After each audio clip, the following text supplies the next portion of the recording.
Hello guys, most welcome to my YouTube channel let's begin. आपका बहुत बहुत स्वागत है मेरे यूट्यूब चैनल में। गाइस, अभी हम पढ़ रहे थे जीवन की मौलिक इकाई चैप्टर को, और इस चैप्टर के हर एक पॉइंट्स को हमने डिस्कस कर लिया है अभी तक।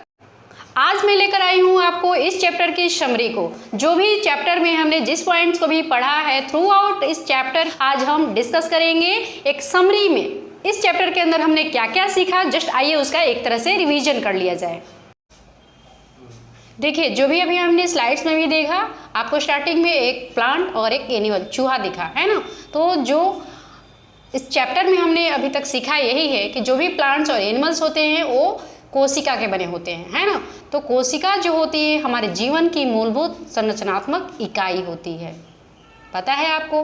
नेक्स्ट देखते हैं, इसमें कोशिका के चारों ओर प्लाज्मा झिल्ली होती है। जो भी एनिमल का सेल होता है उसके चारों तरफ एक मेम्ब्रेन होती है जिसको प्लाज्मा मेम्ब्रेन कहते हैं या प्लाज्मा झिल्ली कहते हैं। और ये झिल्लियाँ जो होती हैं लिपिड और प्रोटीन की बनी होती है, ठीक है। चलिए उसके बाद वाले पॉइंट्स देखते हैं हम। कोशिका झिल्ली कोशिका का सक्रिय भाग है। यह पदार्थों की गति को कोशिका के भीतर तथा बाहरी वातावरण से नियमित करता है। जो सेल मेम्ब्रेन होती है, कोशिका झिल्ली होती है, वो काफ़ी एक्टिव रहती है और इसके एक्टिव होने की वजह से ही जो भी कोशिका के बाहर का पदार्थ है वो अंदर आ पाता है और कोशिका के अंदर का जो भी पदार्थ होता है वो बाहर जा पाता है। इससे आपका जो कोशिका झिल्ली होती है वो काफ़ी एक्टिव होती है। नेक्स्ट देखिए, यहाँ पर पादप कोशिका में कोशिका झिल्ली के चारों ओर एक कोशिका भित्ति होती है। कोशिका भित्ति सेलुलोज की बनी होती है, ठीक है। हमने पढ़ा था पहले भी, जब एक एक पॉइंट को हम डिस्कस कर रहे थे उस टाइम। अब आगे देखिए, नेक्स्ट पॉइंट जो है यहाँ पर पादप की कोशिकाओं में स्थित कोशिका भित्ति फंजाई तथा बैक्टीरिया को अल्पपराशरी दाबी घोल, जिसको माध्यम यहाँ पे लिखा हुआ है, में बिना फटे जीवित रहने देती है। इसको समझने की कोशिश करते हैं। यहाँ पर भी पादप की कोशिका होती है, उसके बाहर क्या होता है, सेलुलोज होता है ना। और जो फंजाई होती है, बैक्टीरिया होती है, इसकी भी कोशिका भित्ति जो होती है वो अल्पपराशरी विलयन में सर्वाइव कर लेती है। वो कोशिका भित्ति जो होती है फटती नहीं है। अगर अल्पपराशरी विलयन में इसको डाल देंगे तो जो कोशिका भित्ति होगी वो बस्ट नहीं होती है। नेक्स्ट देखेंगे, यूकैरियोटिक में केंद्रक दोहरी झिल्ली द्वारा कोशिका द्रव्य से अलग होता है। हमने यूकैरियोटिक और प्रोकैरियोटिक कोशिकाओं के बारे में डिस्कस किया था। जो यूकैरियोटिक कोशिकाएं होती है इसमें जो केंद्रक होता है इसमें भी डबल लेयर्ड होती है, दोहरी झिल्ली होती है कोशिका झिल्ली की तरह, और ये साइटोप्लाज्म के अंदर स्थित होता है। तो ये जो डबल लेयर होती है, दोहरी झिल्ली जो होती है, आपकी कोशिका द्रव्य से इसको अलग करती है केंद्रक को।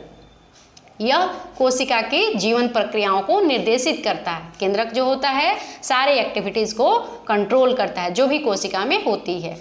नेक्स्ट पॉइंट देखिए यहाँ पर, ER फॉर इंडोप्लाज्मिक रेटिकुलम, अंतःप्रद्रवी जालिका, ठीक है। अंतःप्रद्रवी जालिका अंतःकोशिकीय परिवहन तथा उत्पादन सतह के रूप में कार्य करता है। जो भी कोशिका के अंदर प्रोडक्शन होता है प्रोटीन का राइबोसोम के ऊपर, उसको ये अंतःप्रद्रवी जालिका जो है परिवहन करती है, एक जगह से दूसरे जगह पहुंचाती है। इस तरह से ये एक सरफेस भी प्रोवाइड करता है जो कोशिका के अंदर उत्पादित पदार्थों को दूसरे जगह पहुंचाती है, ट्रांसपोर्ट करती है।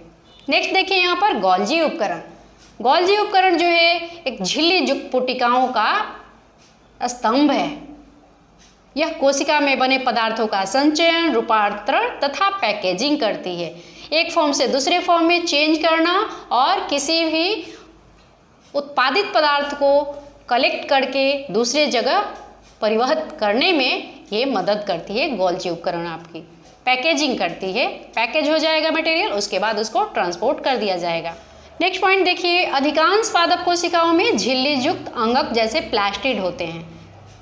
ये जो प्लास्टिड है उसको हिंदी में लवक बोलते हैं, और ये झिल्ली युक्त होती है, मेम्ब्रेनस होती है, और दो प्रकार के होते हैं। क्रोमोप्लास्ट जिसमें कलर होगा उसको क्रोमोप्लास्ट कहेंगे, और दूसरा जो है यहाँ पर ल्यूकोप्लास्ट जिसमें कलर नहीं होगा, रंगीन होंगे ये लवक। और क्रोमोप्लास्ट जिसमें क्लोरोफिल होता है उसको क्लोरोप्लास्ट कहते हैं। क्रोमो कलर, जैसा कि मैं बता रही हूँ आपको कि क्रोमोप्लास्ट कलर से रिलेटेड है, जो भी रंगीन लवक होंगे उसको क्रोमोप्लास्ट कहते हैं, इसलिए आपका क्लोरोप्लास्ट जो है वो भी एक तरह का क्रोमोप्लास्ट ही है। चलिए आगे बढ़ते हैं, देखते हैं अब हम लोग क्रोमोप्लास्ट, जिसमें क्लोरोफिल होता है उन्हें क्लोरोप्लास्ट कहते हैं। और ये हरा वर्णक होता है पत्तियों में, वो प्रकाश संश्लेषण में मदद करता है। ल्यूकोप्लास्ट का प्राथमिक कार्य संचयन करना है आपका। नेक्स्ट पॉइंट, जो पत्तियों में उत्पादन होता है खाद्य पदार्थ का, वो प्लांट के डिफरेंट पार्ट्स में पहुंचाया जाता है, जहां पर वो फूड जो होता है स्टोर हो जाता है स्टार्च के रूप में, जिसको हम लोग भोजन के रूप में लेते हैं। और ये ल्यूकोप्लास्ट का काम है। ल्यूकोप्लास्ट होते हैं वहां पर जो स्टोरेज का काम करते हैं, संचयन का काम करते हैं फूड मटेरियल को।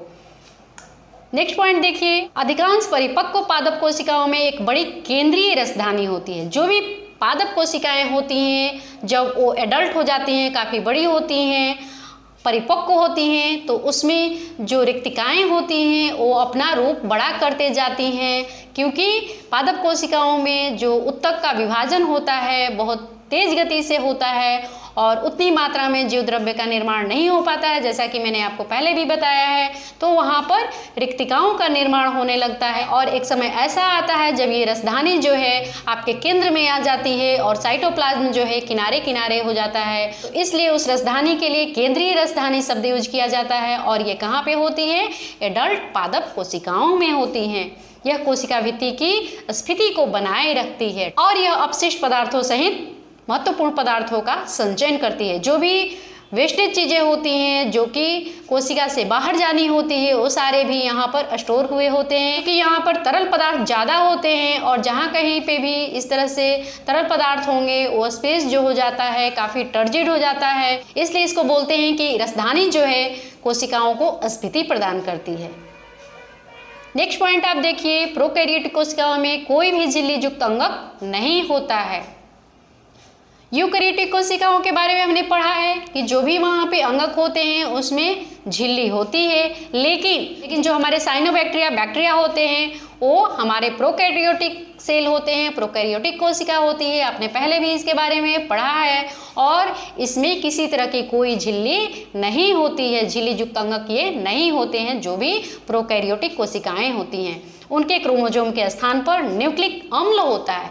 जो भी क्रोमोजोम होते हैं यूकैरियोटिक कोशिकाओं में जो कि बिल्कुल क्लियर दिखते हैं इलेक्ट्रॉन माइक्रोस्कोप से, यहाँ पर किसी तरह की क्लैरिटी नहीं होती है और ये न्यूक्लिक अम्ल के रूप में होते हैं। जो भी अनुवांशिक पदार्थ होते हैं वो न्यूक्लिक एसिड के रूप में होते हैं और केवल छोटे राइबोसोम अंगक के रूप में होते हैं। इस तरह से गाइस ये चैप्टर जो है हमारा जीवन की मौलिक इकाई चैप्टर, यहाँ पर हमने इसकी समरी को किया, क्या क्या हमने इसमें पढ़ा है पूरी चीज़ हमने इस चैप्टर को यहाँ पर डिवाइस कर लिया, रिकॉल कर लिया। इसके बाद हम आपको कराएंगे ऑब्जेक्टिव क्वेश्चंस को, जो भी इस चैप्टर से रिलेटेड MCQ क्वेश्चंस होंगे उसको मैं लेकर के मिलूंगी आपसे नेक्स्ट वीडियो में।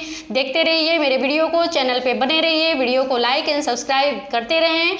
मेरी वीडियो अगर आपको पसंद आती है तो वीडियो को लाइक एंड सब्सक्राइब करना ना भूलें, साथ ही बेल आइकन को जरूर प्रेस कर लें ताकि जो भी मैं वीडियो नहीं बनाऊं आपको बेल नोटिफिकेशन के थ्रू मिलती रहे। इस चैप्टर से रिलेटेड जो भी वीडियोस मैंने बनाए हैं गाइज उसको एक बार आप जरूर देखें सिलसिलेवार ढंग से, कंटिन्यूटी वे में। पार्ट 1, पार्ट 2, पार्ट 3 इस तरह से करके मैंने वीडियो को डाल रखा है प्लेलिस्ट में। आप जा करके वो सारे वीडियो को वॉच करें, देखें और इस वीडियो के अंत में डिस्क्रिप्शन बॉक्स में भी मैं उनके लिंक को प्रोवाइड कर दूंगी। आप इसको देखते रहिए और मेरे वीडियो को आगे शेयर करते रहिए ताकि आपके सारे सहपाठियों को मेरा वीडियो मिलता रहे। कोरोना पीरियड में आप घर पे रहें, सुरक्षित रहें, सेफ रहें और जो भी आपको स्टडी मटेरियल प्रोवाइड की जा रही लेट्स बिगिन यूट्यूब चैनल के माध्यम से आपके मैम के द्वारा इसको आप देखते रहें। Thanks for watching and do support in women empowerment.